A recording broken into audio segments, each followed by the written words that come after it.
medium kita katakan kalau di politeknik medium online lah, ada yang kita akan gunakan CDOS semua. Okay. So untuk taklimat e-learning kita ada Puan Zuliana Zainal Abidin. Okay, Puan Zuliana dah pun berada dalam talian.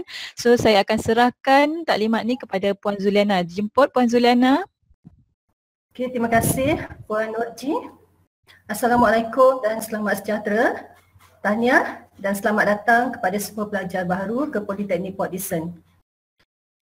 Taklimat e-learning ini akan menerangkan kepada para pelajar mengenai platform pembelajaran yang digunakan di Politeknik Port Dickson. Saya akan sharekan slide saya. Boleh dengar ya? Ya, boleh Puan. Boleh Puan. Boleh Puan. Boleh Puan. Ya Puan. Clear ya? Okay, good. Boleh Puan.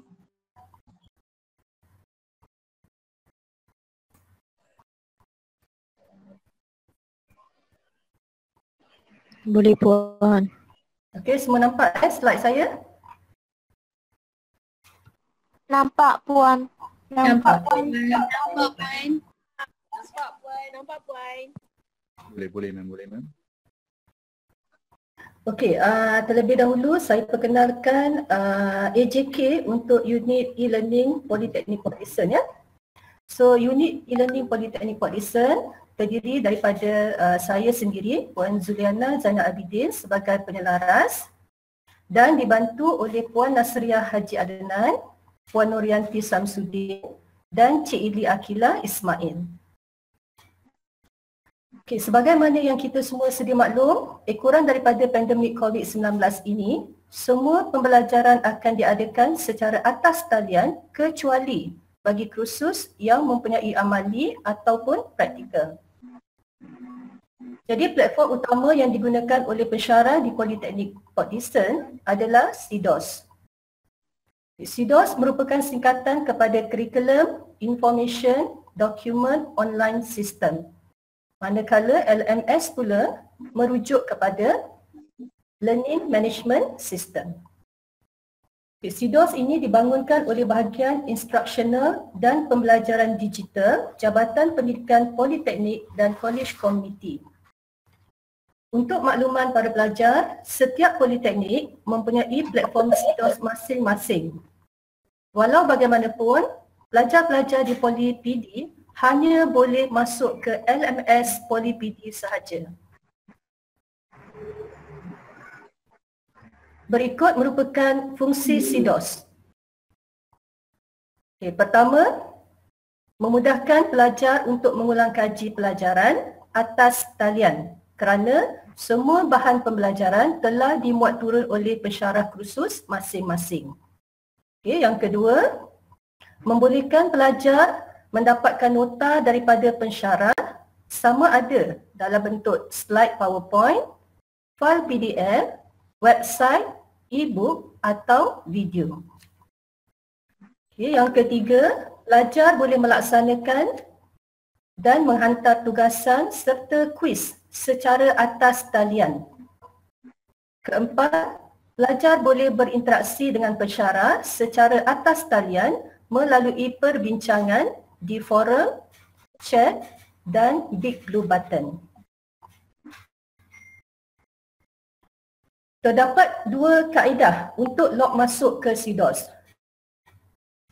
Okey, yang ini anda semua kena dengar betul-betul ya, sebab selepas ini mulai daripada besok anda akan menggunakan platform CDOS ya untuk mendapatkan nota ataupun menghantar tugasan kepada pensyarah kursus anda. Okey, dua kaedah untuk log masuk ke CDOS. Yang pertama, okey, anda boleh masuk melalui URL CDOS. Dan yang kedua, anda masuk melalui laman web Poli PD.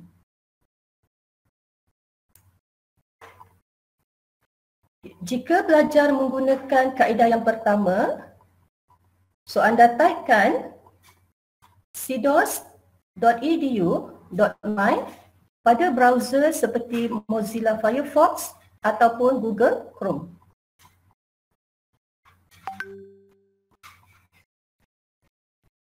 Jika pelajar menggunakan kaedah yang kedua, Pelajar boleh masuk ke SIDOS melalui laman web PolyPD iaitu www.polypd.edu.my.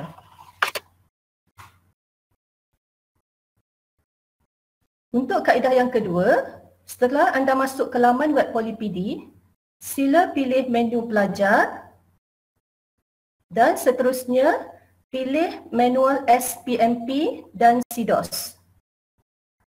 Klik pada menu SIDOS.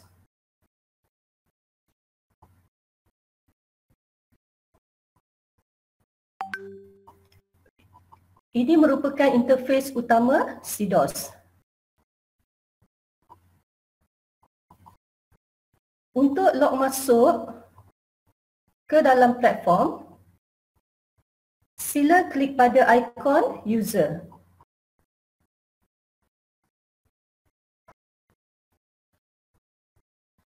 Sila masukkan username dan juga password anda. Secara default, username dan password adalah nombor kad pengenalan anda tanpa ada tanda sengkang. Okay, kedua-duanya adalah sama, password dan juga username. Setelah masuk, nama anda akan terpapar di atas sebelah kanan. So ini bermakna login ke SIDOS telah berjaya. Okay, untuk akses ke platform pensyarah, sila pilih online services dan klik LMS.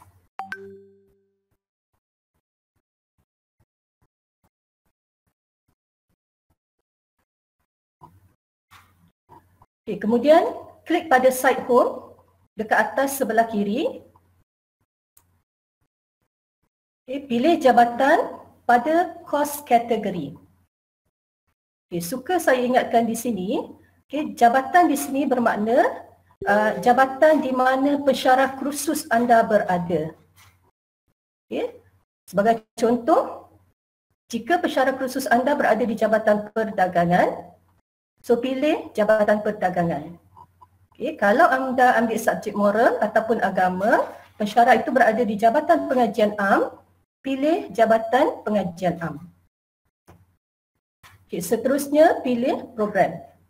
Okay. Program di sini adalah merujuk kepada kod kursus yang anda ambil. Contoh, jika pelajar mengambil kursus di bawah program Diploma Accountancy, pilih Diploma Accountancy. Begitu juga jika pelajar mengambil kursus Diploma Pemasaran. Jadi pilih Diploma Pemasaran. Seterusnya pilih sesi Disember 2020. Kemudian akan terpapar kursus untuk sesi Disember 2020. So pilih kursus dan klik pada button access.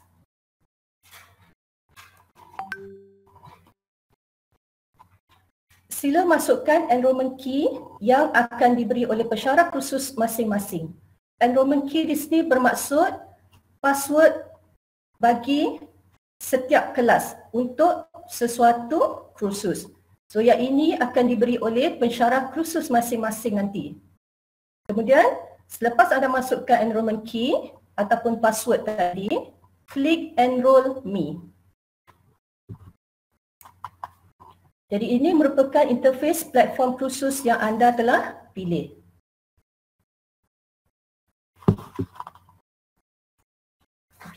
Untuk muat turun course outline ataupun nota, pelajar hanya perlu klik pada ikon tersebut. Okey, contoh di sini pensyarah ni dah masukkan course outline bagi kursus tersebut. So klik pada course outline. So di bawah ni adalah nota. Jadi klik pada nota tersebut untuk muat turun nota dan juga course outline. Okay, seperti yang saya maklumkan awal tadi, selain daripada memuat turun nota, pelajar juga boleh menghantar assignment melalui SIDOS. So caranya adalah anda klik pada assignment yang diberikan oleh pensyarah kursus. Okey, kemudian klik add submission. So, untuk muat turun file, anda ada dua pilihan. Anda klik pada ikon add file di sini, ataupun anda dragkan dan juga drop file tersebut dalam kotak ni. So, ada dua pilihan. Okay. Jika pelajar pilih add file tadi, yang pertama, so klik pada upload file. Kemudian anda browse untuk pilih file.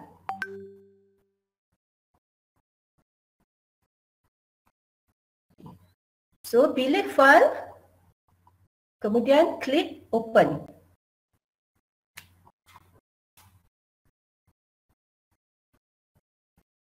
Okay, seterusnya anda klik upload this file. Okay. Jadi bila nama file yang dipilih dah keluar dalam kotak ni, okay, anda klik save changes.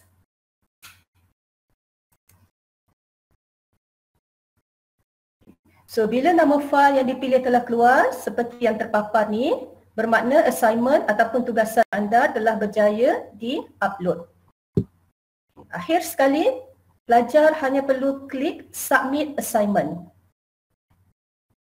Okay, assignment yang dihantar akan disemak dan juga diberikan markah oleh pensyarah kursus masing-masing.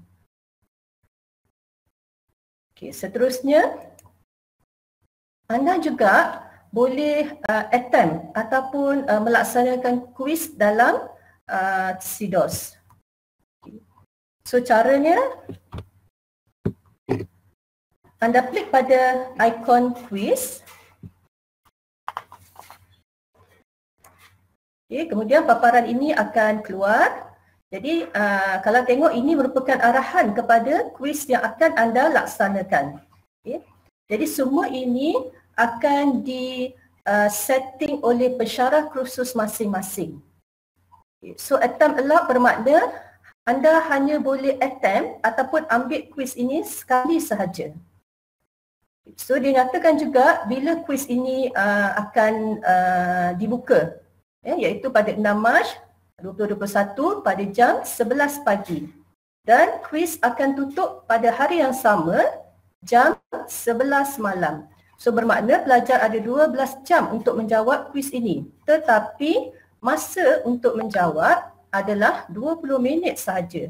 Jadi bermakna antara pukul 11 pagi hingga 11 malam, anda boleh pilih mana-mana masa yang sesuai untuk jawab kuis, tetapi masa menjawab hanyalah 20 minit sahaja. Okay. So, bila anda dah baca arahan ini, okay, klik attempt quiz now. So, bila anda paparan ini, dia keluar untuk menerangkan kepada anda sekali lagi masa untuk menjawab, iaitu 20 minit. So, masa ini akan dikira once pelajar attempt quiz tersebut. So, jika anda faham, dah faham arahan, so klik start attempt. Okay, ini adalah contoh kuis yang berbentuk aneka pilihan jawapan. Jadi kita ada banyak bentuk kuis yang boleh disediakan oleh pensyarah kursus, antaranya adalah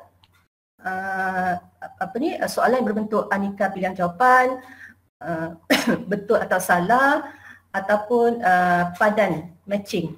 Jadi ini semua bergantung kepada pensyarah kursus. So, kalau anda tengok di sebelah kanan ini, paparan ini menunjukkan bilangan kuis yang perlu dijawab oleh pelajar. So, ada 20 soalan objektif. Jadi pelajar kena jawab setiap soalan. Yes. Lepas jawab satu soalan, klik kepada next page. So, setelah anda selesai jawab ke semua soalan, jadi status akan terpapar. Okay. Answer save. So, kalau anda belum jawab, dia akan keluar not yet answer. So pelajar boleh pergi semula kepada soalan tersebut dan jawab. Okay, setelah selesai jawab semua soalan, klik submit all and finish. Sekali lagi arahan yang sama, keluar sebagai pengesahan. Okay, once you submit, you will no longer be able to change your answer for this attempt. So maksud dia kalau pelajar klik submit and all finish, so pelajar tak boleh lagi betulkan jawapan. Ya, kalau berpuas hati, so klik submit all and finish.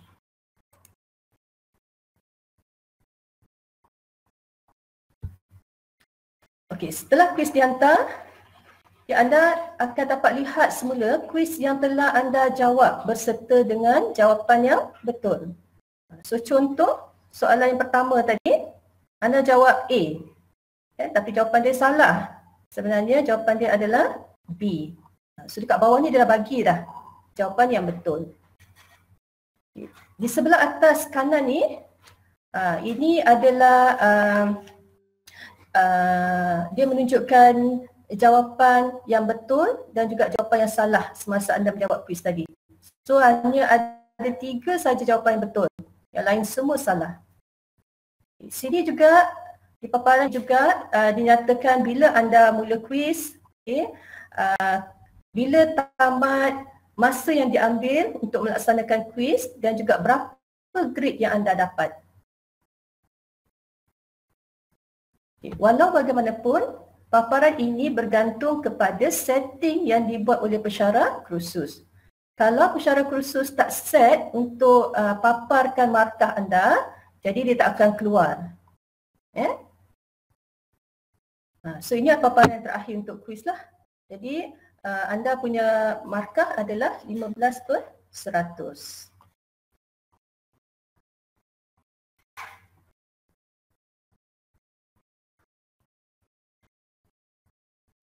Okey, seterusnya saya juga akan kongsikan kepada anda semua mengenai perisian CAM scanner yang bertujuan untuk memudahkan pelajar scan tugasan hanya dengan menggunakan telefon pintar masing-masing. Okey, memandangkan nanti pensyarah akan minta anda upload tugasan dalam SIDOS, so pastikan tugasan yang anda upload itu dalam bentuk PDF supaya dapat memudahkan pensyarah kursus anda menanda tugasan anda. Jadi untuk tujuan tersebut, anda boleh gunakan aplikasi CAM Scanner. Okey, bagi pengguna Android, anda boleh pergi ke Google Play dan type CAM Scanner. Dan manakala bagi pengguna iOS atau pengguna iPhone, pelajar boleh ke App Store dan cari CAM Scanner. Setelah selesai download, pelajar akan mempunyai aplikasi seperti yang dibulatkan ni, di telefon pintar masing-masing. Okey, langkah yang kedua, anda buka aplikasi CAM Scanner dan imbas tugasan yang telah diselesaikan dengan menggunakan kamera.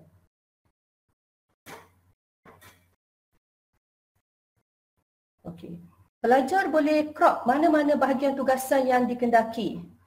Okey, kemudian setelah selesai crop, klik pada ikon betul ni. Tanda right ni.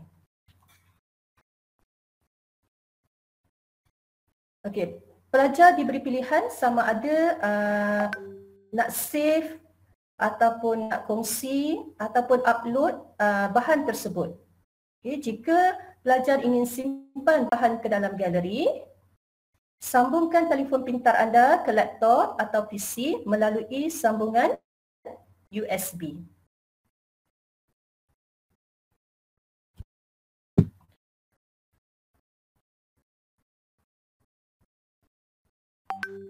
Okey.